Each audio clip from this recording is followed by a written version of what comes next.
And we are back for the best half hour you will ever spend in your life.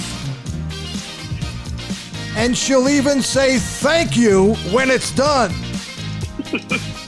How many times have I ever heard that? Never. This is Bullseye on the Bullseye Network, on the Bullseye Podcast, on the Bullseye frequency of your mind. And there goes my friend KC and the Sunshine Band, one of the top 5 bands of all time. How about that, Mr. Beatles? Top 5 or bottom 5? I just said one of my top 5 bands of all time. Well, one of your top 5. That's different. It's the Bullseye rating. All right, you could like the Monkees one, so I guess that's they're there. Let me say, I got KC and the Sunshine Band, Okay. Kool and the Gang. Listen to this list. Wow. Right? We'll go Commodores for a while. They were good. Okay. Yeah. Right? I'm not saying right. The Four Tops. Not like the Beatles and the Stones. You expect me to say that, right? Well, you're Bullseye, so you're Right. disco, you know? Disco all the time because we live in the past and we love every minute of it. And we have Angelo here, and Ray is back as we What's going on continue. with baseball now? What's going on with this? Boy, how about that for a segue? How's that? From disco to baseball, right? Is there a correlation? Now, Angelo, you're a baseball guy. What's the first World Series you remember? First World Series. You're a child, so you're probably about 8 years old, like I was. 7, 8 is when you first start remembering. What's the first World Series? Dodgers, Yankees, 1977. So the first one around. Were you a Yankee fan? No, I wasn't a fan of any team at that time because I didn't have like a full awareness of baseball yet. I was like 8 years old and I was just picking up on this. And then sadly, like a year and a half later, I become a Mets fan because of my uncle. And that's the hell that's been my life the last 45 years or so. So you actually watched the Yankees Dodgers. You had a shot of being a Yankee fan right there. I could have said, "Hey, I like these Yankee guys," and I didn't do it. And I remember, my first snippets of recollection of a World Series is that one. I just remember Davey Lopes being up at the plate, and I remember, of course, the next year I remember the Bucky Dent game pretty well, actually, now, coming home from school and seeing that. I think when they first start following sports, whoever wins the championship that year is the team they like. You ever notice a lot of guys that are our age there that are like Steeler fans? Like you could go back to when they were 9 or 10, and whoever was good is who they like.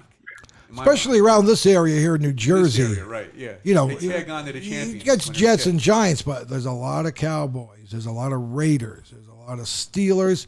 And guys a lot like of Dolphins. And guys like Ray are Packer fans. I actually was a Packer fan, too. Well, then the other I thing still is am. You root for who your father root for, so you just tag on, like, Angelo was with the uncle, then you just go along with whoever they like. You just, through a twist of fate, you just happen to be stuck with that team and you can't get away from it, So your first World Series, you said, was 77, you said.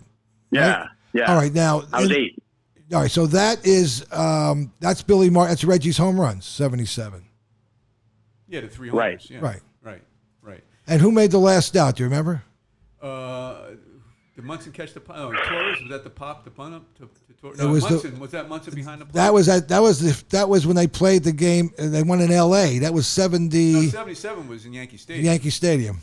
What last out you're talking about? The last out of the World Series was the bunt. Mike Torres caught the bunt. Oh, that was in 77, right? Munson ran up to him. And, right.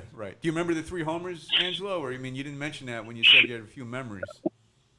No, I don't physically remember them. I know of them, right? I've read about them and seen them 1,000 times, of course. Okay. But no, I can't tell you. Boy, I remember watching that game.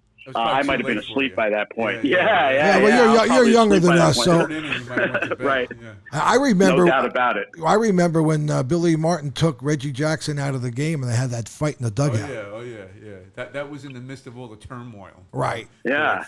On national TV, no less. Saturday afternoon. I remember watching that. Yep. Elston Howard. Me too. Elston Howard is trying to pull, and Yogi Berra was there. Yogi tried to keep part a little bit, yeah. Wow. Reggie would have killed him, I thought, right? Billy was tough, though. I guess it would have been a good fight. Billy was kind of, scrappy, right? Yeah, he had scrappy strength, Billy, I would say. Reggie might have body slammed him, though, and maybe kept him down. I don't know. I used to laugh when they used to call Reggie Jackson a hot dog. Remember, he's a hot dog. What did he do? They made him a hot dog. Well, he used to hit the homer, and didn't he drop the bat quick and then just kind of watch in those days. That was about it, right? I was being a hot dog. What else did he do? I mean, he rounded the bases pretty cool. Like, he looked like he kind of was the guy. He had that, trot, yeah. Yeah, he had that little look when he ran around. But that's about it, though. Yeah, and then all the Gavones in the stands just go, you need some mustard with a hot dog. Other than that, he never really showed it. I mean, he seemed like a good teammate. He'd go in the dugout and give the player, I mean, right? There was no real signs of hot dogging from what I could see. I don't know. Well, that's what George Steinbrenner signed. He wanted a star. So that's when Billy Martin didn't like it, because Martin, didn't want him to have the limelight. Well, they needed Reggie to get over the hump. I mean, 76, they were kind of weak, no power, and Reggie gave them that extra little thing they needed, and it worked. I mean, they won 2 straight championships, Munson dies, and the era is over, Angela, remember this World Series? I was watching it the other day. The Cardinals and the Royals, the famous play. Oh, yeah, 1985, sure. Don Denkinger, Jorge Orta, safe at first, right? He was so safe, it was pathetic. I mean, how do you miss that call? You remember that? Out by 2 feet. Wait, that's not the perfect game one, right? No, it was the Cardinals. It was the Cardinals. It was the Cardinals and the Royals, and there was a play at first base, and the Cardinals would have won the World Series.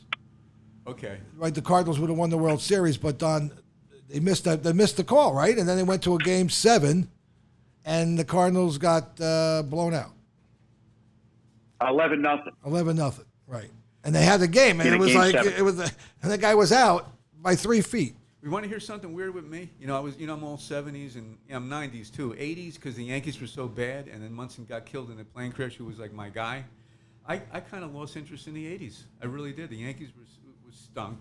The Mets were good, in the mid 80s. So then all my friends were making fun of me, and I just lost interest in baseball for a while. You mean Rick Cerrone didn't make you happy? He didn't turn me on. Ricky Henderson was good, and Mattingly was great, of course.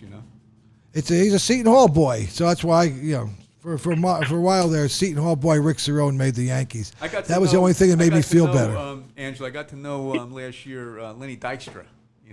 Nails. Yeah, sure. I had him on my podcast a few times. Me and Jerry did a TV thing. He accepted my friend request on Twitter. He responded to Twitter, so I actually got to know him. I text him sometimes. He's different. I'll put it that way. And he told me that famous flight, because he would tell me stuff, I would ask about all the players, and I said, what about the famous party, on that flight after one of the NL championship game? And you heard about that, right? Yeah, sure, in Houston. Yeah, I said, is that true? And I don't mean to burst a bubble, but he said it was totally made up. That never happened anyway. About the destruction of the plane, you mean? Yeah. He said that was all made up just to get publicity. Oh, man. Yeah. So it worked. Yeah. I'll get it out now, but that's... really? Yeah. He said it was all bullshit. It was just a story, as he put it. Wow. Yeah. So, anyway. You just mentioned Rick Cerrone. I'm backtracking a little bit, but, he played for the Mets also. Yeah, of course. Red Sox. Cerrone. He played for the Red Sox, too. Yeah. And crazy Rick Cerrone story. Probably the only one he ever hit too. I was at a very early season Mets game. I think it was Mets Phillies, somewhere around 1992, second game of the year, I think. And they're trailing 1-0, bottom of the ninth. And who comes up to bat but Rick Cerrone? And wouldn't you know, he hits a solo shot to left field to tie the game in the bottom of the ninth.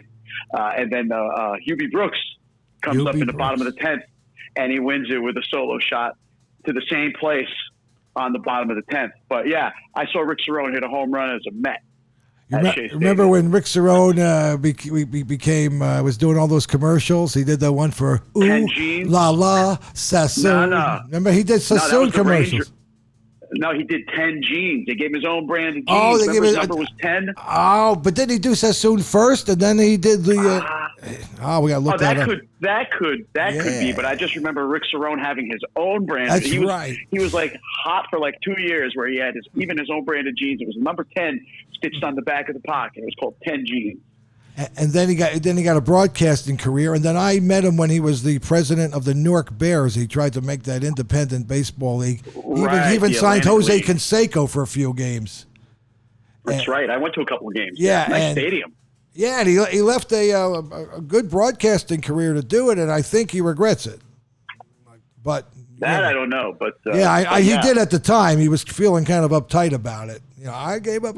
Whatever. Let me throw this out. This is the big question last year. It comes in and out of fade. Should Rose be in the Hall of Fame? Got to ask that. It's like Angelo's opinion, your opinion, Jerry. He should be in the Hall of Fame. Yeah, he should be in. He said absolutely should be in. Absolutely be in. From stats alone, that's what it's all about. It's about stats. Now, the problem is there's laws that say if you bet on baseball, that's the only problem. If it wasn't written down, but who cares about laws anyway? Well, let me ask you guys a question, and this is something that I always wondered. Right?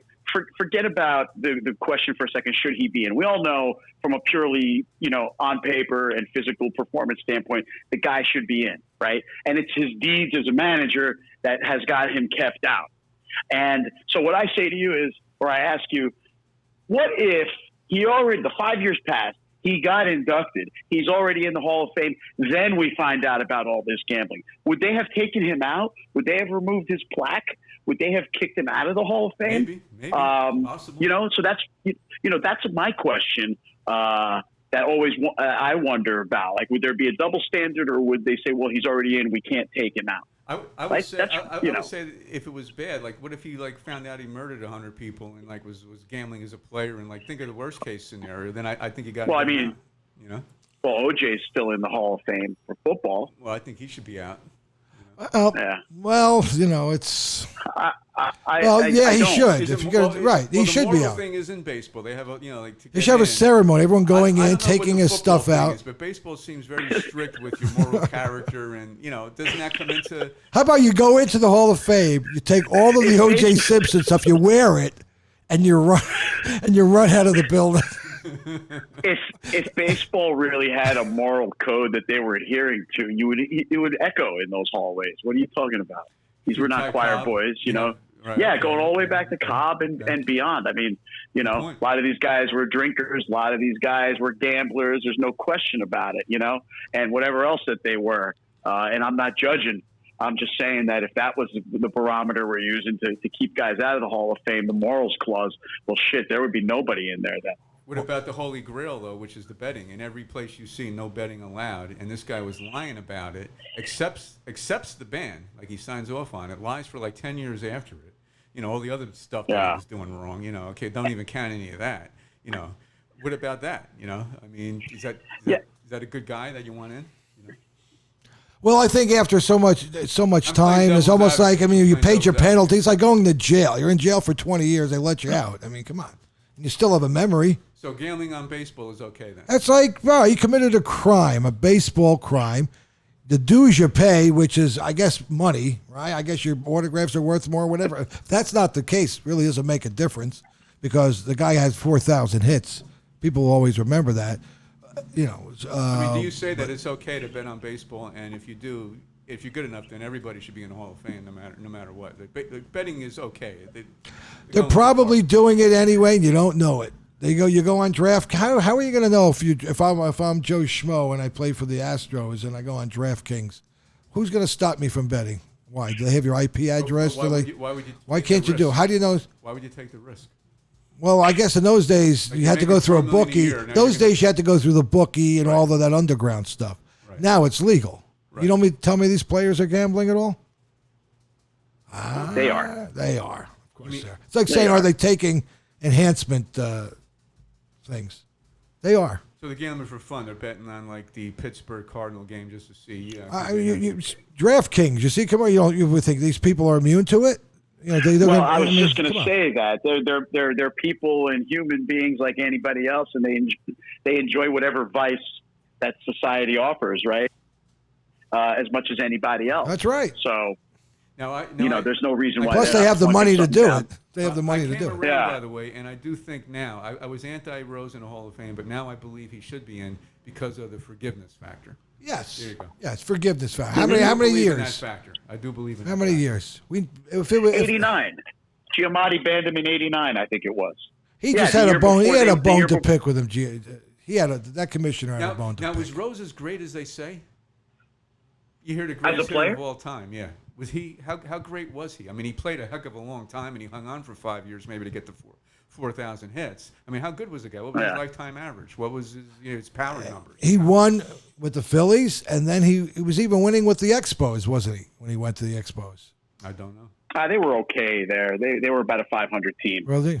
84. He was on the Expos in like 84. I mean, was he up there with the Mays? Yeah, but they were better when he was on that team. I think they were. Yeah. No, he's not a Mays. He's a Mays next level down of player. Okay.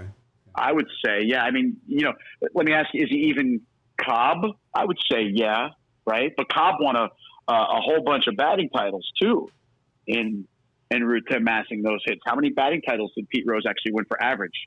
Right. Maybe none. And Cobb hits 367 lifetime, which Rose about 302, something like that. I still think the most underrated hitter in baseball was Rod Carew. I mean, not underrated, but not recognized how great Rod Carew was. He was the best hitter in the 70s in my mind.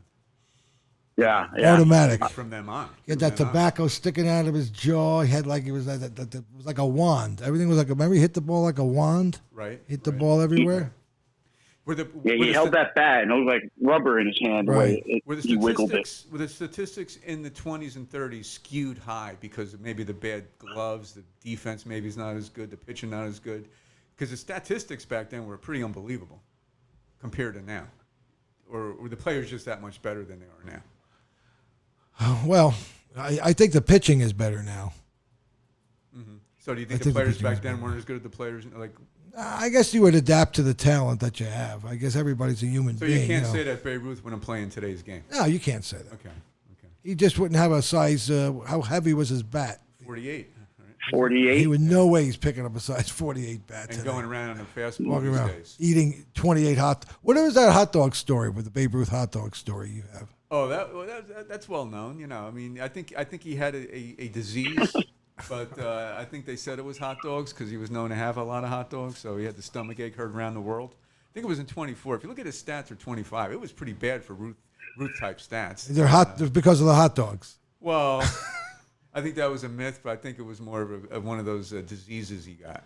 Because he played around a lot. If you know what I mean. Right. I heard he wasn't that great of a guy from people that knew him.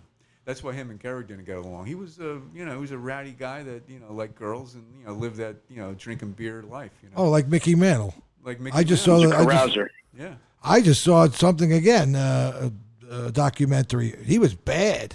It sounds like it. Yeah. Bad. Yeah. It's like just in what way? I mean, not only. I mean, literally, it was with women. With women. Oh, no respect and. No, he. Had sex, banged. He banged a lot of broads, all right? Want me to say it? I said it. He got laid. I'm trying to get it out of you. Okay. Jeez. I'm trying to be delicate over here. Does that make him bad? Dancing around it. I heard he wasn't that great of a person, too, though. I heard the other way. Like, he wouldn't, sign autographs. He was, a little bit nasty, like Joe D. Who's that? The Mick? The Mick. Joe D. later was like that, but I heard Mick was like that. Joe D. was like that. I didn't know that about Mickey Mantle. Yeah, I heard Mickey was not too nice, Joe D. was aloof. Like, he just kind of walked. Always aloof. Right. Yeah. Yeah. He had his image that he was all about his image and his appearances. Joe D. And I heard he never dove for balls because he didn't want to look bad in case he missed it. If you ever notice, you never see Joe D. Diving for a ball. He just kind of got under it. I saw Joe D. in Atlantic City at the Lennox Lewis Vladimir Klitschko match, and I'm going down an escalator. I look to my left, and it's Joe DiMaggio. Get out of here. He was just like by himself. Did he lose height? Joe D. It was like Dinky Donuts. I was trying to get his attention. He lost a lot of height at the end. Like if you noticed, in his later years, he looked like he became 5'5". Like you noticed. It's like Joe Willie Namath. Yeah, he's like his name is like 5'4" now. You ever see Joe? It's just weird when you he played at 6'2". He's like 5'4". I stood next to him. I went to an autograph signing. I met Joe at Franklin Lakes. He's not 5'4". He shrunk a lot. 5'8" maybe? A lot. Not 5'4". Come on, don't tell me. But he always had a curved back. I love Joe. He's my idol, right? Don't make fun of Joe now. Right? I'll say it. You can't. All right. So Joe came out, and I'll never forget. He comes out, and he was signing autographs. He's in a sporting store, sporting apparel, pictures and all that. So he comes out and there was a bunch of Giant jerseys around, and he walks out and he grabs it. And he goes, "What is this, Giants?" So I go, "Don't worry, Joe. I'm going to wipe my tires with it." You know, I was trying to be funny. Okay. So he goes, He goes, "We need more green and white in here." I go, "You're damn right, Joe." And I stood next to him. I mean, he shrunk. I mean, really? He was no 6'2". I mean, I'm 5. What year was I'm this? 6. It's like 5 years ago. Well, maybe 7 years ago. He probably was really 5'11" really back then. So he's probably, I mean, he wasn't 6'2" back then. He was probably 5'11" full height. Now he's probably 5'6" really. And a colleague of mine works for NFL Films in Mount Laurel. And when they had the 100th anniversary, last year they had all those shows, Top 100. And Namath was on one, and he came in to the studio to do a segment. He said Joe is broken down. Well, his Bad face doesn't news. look good. He doesn't look good. Remember, he was so handsome. Well, he still looks good for 76 years old. I mean, but he's just broken down. Broken down physically. Yeah, he kept asking for his chair. Where's my chair? Oh, okay. So don't tell me that. I remember Joe with Ann Margaret. Maybe he's losing it or something. Yeah, C.C. Ryder. C.C. Ryder. I love that movie. Remember the first scene in the movie? He's walking in the supermarket. You don't remember this? And he's got a cart. Here's the scene. He's walking in a cart in a supermarket, and he goes up to a section, takes a cupcake out, and he eats the cupcake. And then he goes to the next section. He takes, like another piece of baked goods, and he eats that. And then he goes down to the milk aisle, and then he drinks the milk right out of the cart. Because he's C.C. Ryder, right, in the movie. And then he goes up to the cash register at the end, and he goes to the lady, "I'll take a pack of gum." And he takes a pack of gum, and he goes, "Green stamps?" He was like, first grade. That's how we did that movie. CC and Company. Okay. Now, Joe Wooly Namath, I mean, we're talking baseball. I guess we're freelancing, right? We're all over the place. His stats weren't that good, really, right? I mean, look at him. He was under. There goes a weed whacker, so the studio hasn't been insulated yet. Like a lot of more interceptions than TDs. I mean, he had the 60-win Super Bowl. I'll give him that. But okay, well, Joe, couple of reasons. When he came to the Jets, he was just a gunslinger, so he just threw the ball all the time. They didn't have the running; he just threw the ball all the time. Then in '68, they said, "Yo, Joe, we want to win more. You got to start running the ball." Then he became more of a field general, and the interceptions went down. But I remember games on a Sunday, in the first half, he had 5 interceptions. But he would just throw that. But that's what kept you on edge about the guy. Remember, he played in Shea Stadium, probably the worst stadium to ever throw a football in. The field was like an ice rink. Half the field was dirt, not to make an excuse. Baseball dirt. Yeah, and the dirt's flying up in your face. Okay, the wind is coming from the center field, so there was always wind. I'm surprised he did as well as he did in that stadium. That was a very tough stadium. You agree? A tough stadium to play in. I want to go back to baseball. Yeah, no. Who's your Mount Rushmore in baseball? I want to close it out on baseball. Who's your Mount Rushmore in baseball? Me? All right. Who's my Mount Rushmore in? I don't know yet. Angela, who's your Mount Rushmore in baseball? Let me think about it. Hank Aaron. Let's go. Cy Young. And just for curveball, throwing one of my, just a personal favorite, I'll throw Frank Robinson up there. Whoa, Frank. Yeah. And no Celerino Sanchez, I noticed in that list. Yeah, no Sanchez. Frank Robinson, I never heard his name. I mean, as great as he was, you never hear his name in that list. First player to win MVP in both leagues. Both and first black manager in both leagues. Yeah, right. Yeah, that's right. Yeah, he was a great player. Yep. Yeah. A little light on the he was a great player. Batting average wasn't that high, right? No, but he was just an exciting player, and to think that the Reds sold him off because they thought he was old, and then he goes and wins the Triple Crown in the first year, and they win the World Series. It's crazy. I like that. First World Series that I ever remember, is '68. I just couldn't remember Mickey Lolich had that gut. He had that gut, and that was the only remembering. Oh, look at that picture with the gut, right? And there was the Cardinals, and it was the Cardinals and the Tigers. And Lolich was great.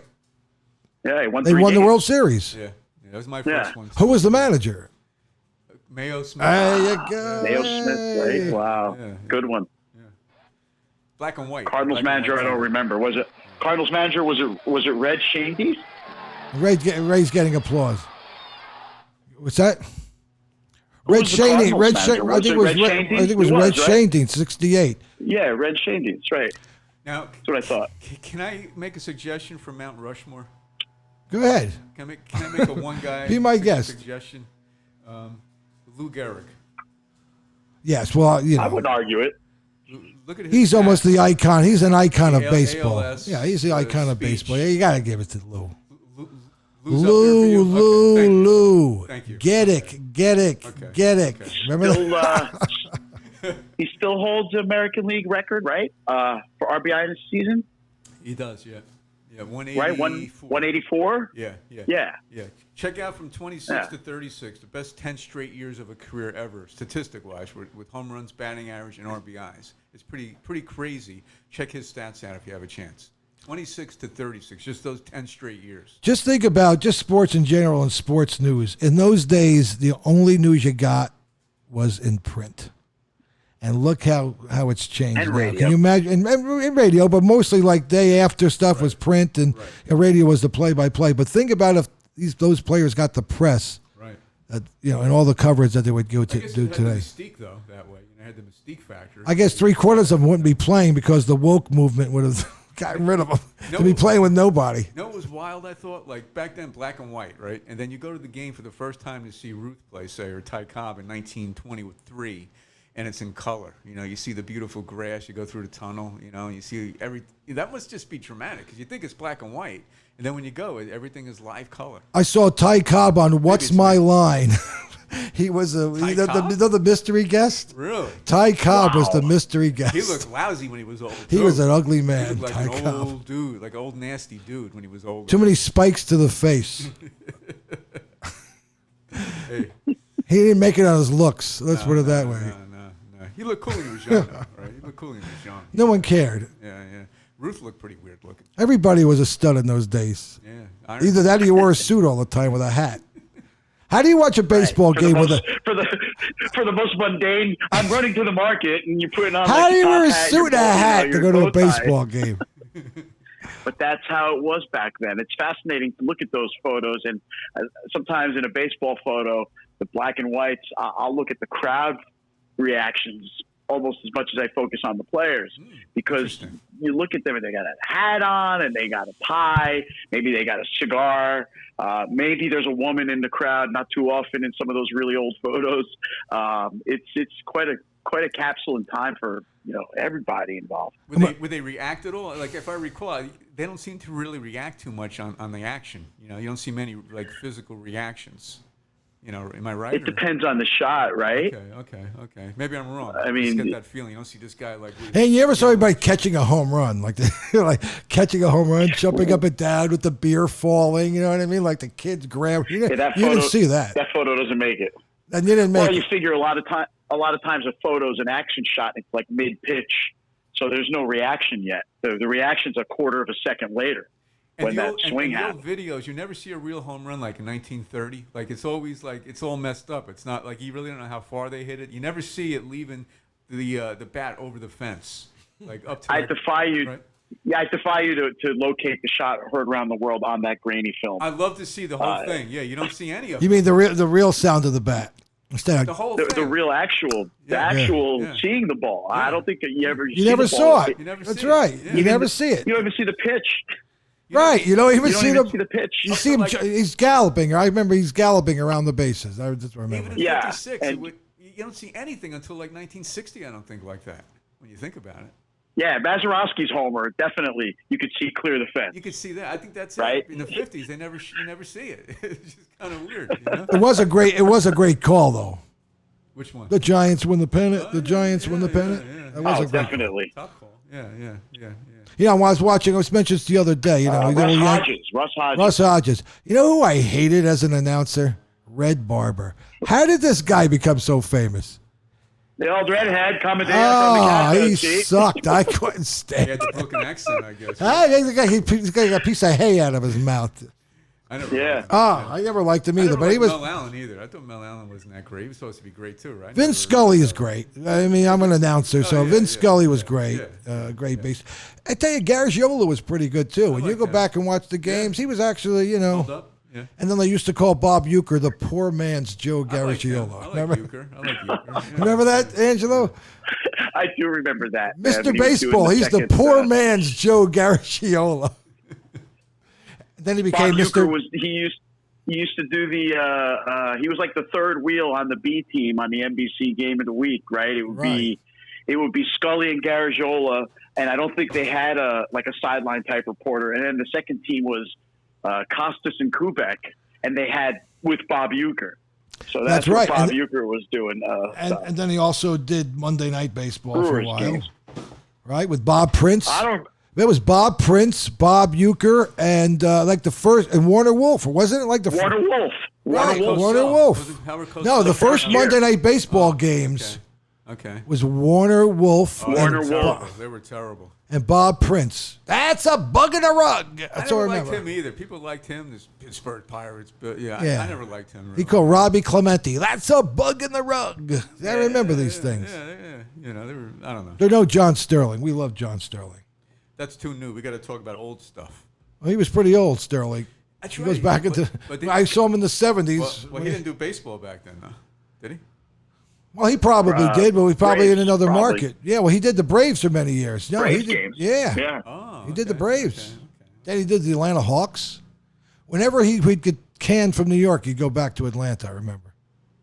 He would go back and forth. And then he came on. Okay. But Sterling, he's as old as the hills. How old is he? He's 81 or 80, yeah. I saw him. Believe that? Wow. Yeah. He looks okay. I mean, he looks older in person.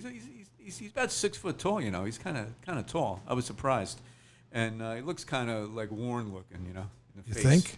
I think he was sick or something. Something Susan Waldman's hot. No, she's a good looker. Come on. Yeah, she's nice. Yeah, I guess she used to. She's nice. John. She's like John. She's about 74 years old now. Remember when Roger? Oh my God! Yeah. The most amazing thing, Roger Clemens is in George Steinbrenner's box.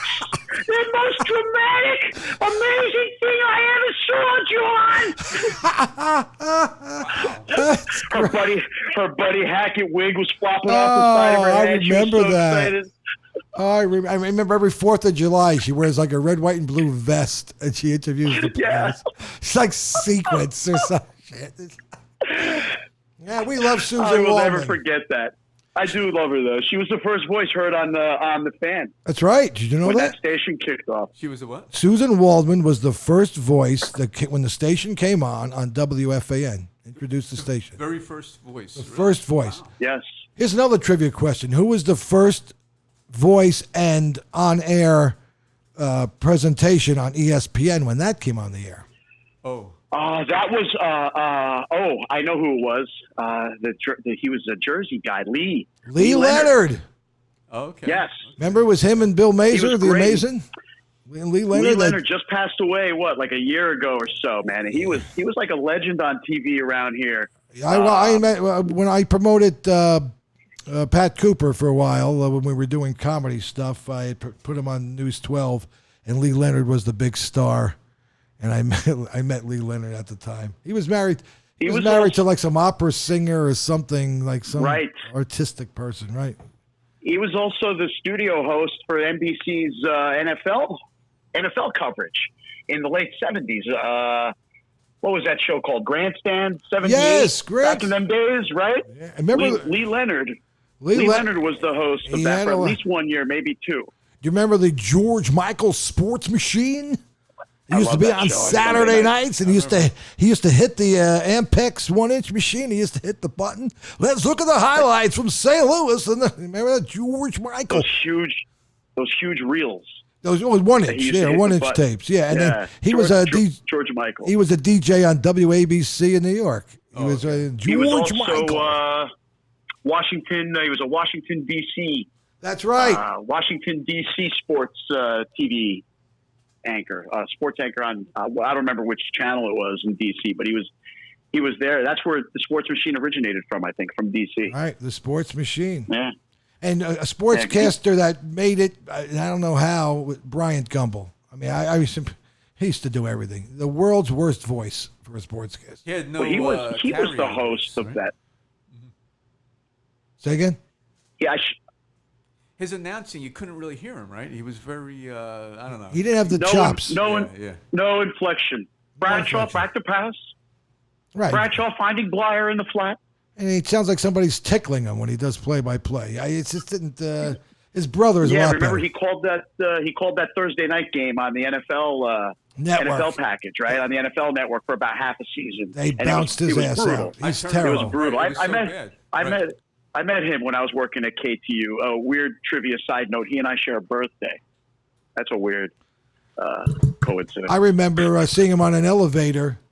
I remember seeing him on an elevator in NBC kissing somebody. I didn't ask who it was. He had somebody pinned up against the corner. See, I'm letting you know, everybody. I don't know who it was, but I don't know if it was his wife. He was working. That's a scandal. You heard it here. That's a pretty serious thing to say. Are you saying that public now? No. Pretend you never heard me say that. That shit out. I don't pay attention to those things. I know nothing. I don't pay attention. Do what you want. I do what you want. I look straight ahead. Yeah, right. Always peeking in. Yeah, he was there. I had a lot of memories of that when I worked there. Who was the best NFL team? Was it Madden and Summerall? I guess you could say that. Summerall was pretty classic. You know, Summerall, Brookshire were pretty good in their day too. Joe Buck is good. I like Joe Buck. I mean, he doesn't annoy you. I mean, he does all those things. Yeah, Enberg was good. Oh my! Enberg and Olsen were great. Cricky and Trumpy were great. Jack Buck and Hank Stram were great. Yeah, that's right. Yeah. How about the guy who always did the Green Bay Packer games? You remember who that was? What's his name? Vern Lundquist. Didn't he do a lot of Packer games? He did a lot of Cowboy games. No, Ray. What's his name? Ray Scott. Ray Scott. Yeah. Ray Scott. Yeah, right. Yeah. He was a legend guy. Yeah, Vern Lundquist used to do a lot of games Vern too. Was good. He was the Cowboy guy. Yeah. What memories! There were a lot of great announcers, actually. Now you say it all when you think about them all. Isn't this that was such an era? Isn't this a great show? I mean, come on. This is fun. This is great, isn't it? Yeah, really. Let's keep going. Where do we start drinking and partying like back in the day? And it gets better and better and better. Yeah. So, so we're going to be doing more of these shows. We'll wrap up this one. We'll be doing more as we compile things. Check us out on all of the platforms. And we'll be expanding, and we're going to be having big interviews with great talent. Right, Ray? Oh, yeah. Absolutely. Stay tuned. Yeah, Stay tuned. Legends coming up. If they're not dead, we're going to get them. Yeah. The old time If guys, they can remember anything, we're going to get them. Nobody knew. We got to get these old guys, right? We want the guys who lived hard, so we can ask them a lot of questions. You know. Well, the old guys are easier to get, right? Because there's no clamor for their presence on a show right now. Right, nobody cares, but we do. We're going to do like what Howard Stern did to Pat Cooper. We're going to resurrect people. Who told you that? Who told you that? That's my boy. On medication. Columbus. Love Pat. He's an idol. That's an Italian hero. All right, there we go. Angelo, thanks for joining us. Ray, thanks for joining us. Yeah. Here's the out music. Hey, back in the day, wearing Capizios, trying to beat the paying the cover charge. Did sometimes, got away with it. Tried to bum drinks, bum cigarettes, and meet women. Those were the days. We'll see you next time on Bullseye the Podcast.